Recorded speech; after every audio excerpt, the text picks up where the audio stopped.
Pemirsa, pesinetron Andrew Andika terancam dilaporkan ke polisi oleh Tengku Dewi mantan istrinya. Maligai pernikahan boleh bubar, namun urusan nafkah anak belum kelar.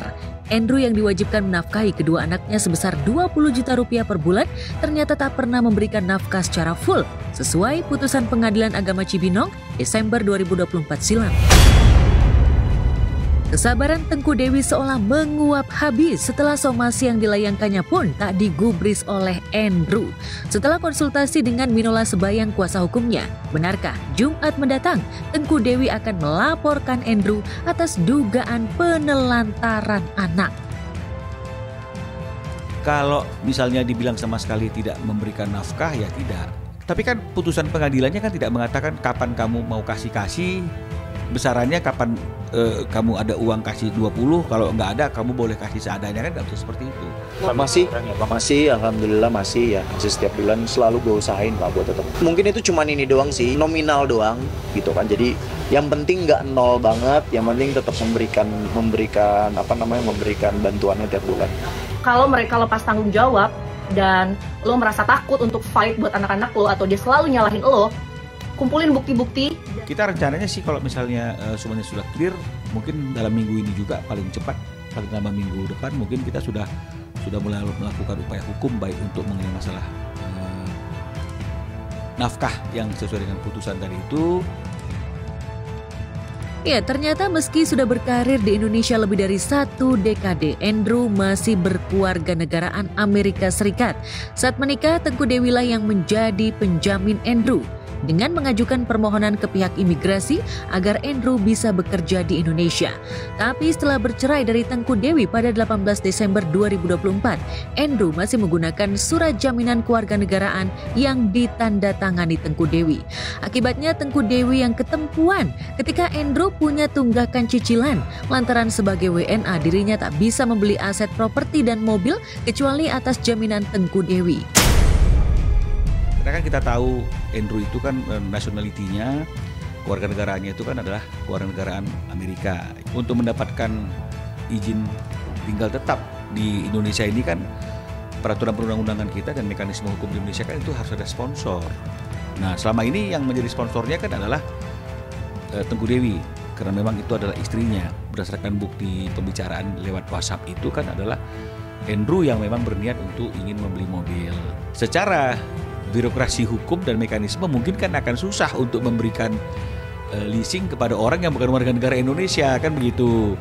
Jadi maka dipilihlah bahwa pembelian mobilnya si Andrew ini secara dokumen itu diatasnamakan Dewi, kan kemudian macet nih pembayaran cicilannya dan akhirnya kemudian ada tindakan dari leasing untuk melelang, tapi setelah dari harga mobil itu dipakai untuk membayar kewajiban, masih ada sisa kewajiban yang belum di-cover dari hasil penjualan mobil itu.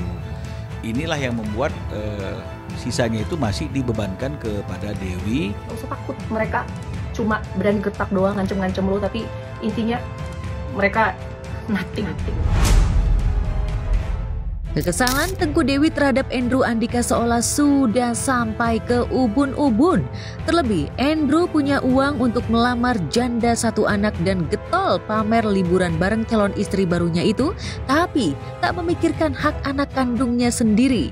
Lewat caption di Instagramnya, Tengku Dewi diduga menyindir Andrew sebagai pengidap Narcissistic Personality Disorder atau NPD, suatu gangguan kesehatan mental di mana pengidapnya memiliki rasa superioritas yang tidak realistis, kebutuhan ekstrim untuk dikagumi, dan tak punya empati pada orang lain, bahkan keluarganya sendiri. Mantan pemain FTV ini juga seolah menyebut NPD Andrew berkaitan dengan ketidakpeduliannya pada darah dagingnya sendiri. Kalau lo udah bercerai atau sudah tidak berhubungan dan lo masih ada menyangkut masalah hukum dengan si NPD ini atau anak, salah satu ciri-ciri NPD adalah dia akan lepas tanggung jawab sama lo. Ini nggak ada kaitannya dengan pasangan barunya atau kehidupan pribadinya yang sekarang, ini nggak ada. Kisruh nafkah anak tak hanya dialami oleh Tengku Dewi. Sebelumnya, pesinetron Celine Evangelista juga sempat ribut dengan aktor Stefan William, mantan suaminya. Celine yang memiliki 2 anak laki-laki dari pernikahannya dengan Stefan seharusnya menerima nafkah 30 juta per bulan sesuai putusan Pengadilan Negeri Jakarta Selatan 18 Oktober 2021 silam. Baik sebelum maupun sesudah menikah dengan Ria Andrews, Stephen tak menafkahi anak-anaknya secara layak sesuai putusan pengadilan. Bahkan saat Celine mempertanyakan nafkah anak kepada Stefan melalui telepon, nomor handphonenya malah diblokir oleh aktor bernama lengkap Stefan William Umboh itu karena capek dan merasa tidak dihargai. Hingga sekarang, Celine tak mau mengandalkan nafkah dari Stefan. I like you. You seem like the time. Sempat khawatir tawaran syuting berkurang karena dirinya berhijab, Celine bersyukur karena banyak pintu rezeki yang terbuka untuknya di luar dunia sinetron. Artis berdarah Jawa Italia ini menemukan mesin cuan baru melalui bisnis travel umroh dan tentu saja endorsement yang masih membanjiri media sosialnya. Gue aja bisa kok ngasih mereka yang wah, berarti gue harus bisa mendapatkan yang lebih wah. Nasib sama juga dialami oleh Sesi Idris. Sejak cerai dari Krisna Adiata Pratama pada Maret 2019 silam, Sesi mengaku tak mendapatkan nafkah yang layak dari sang mantan suami untuk kedua anaknya. Sesi harus jatuh bangun menghidupi 2 buah hatinya. Karena tawaran syuting sepi, Sesi terpaksa menjadi penjual donat dan dodol agar dapur tetap ngebul dan biaya sekolah anak-anaknya terpenuhi.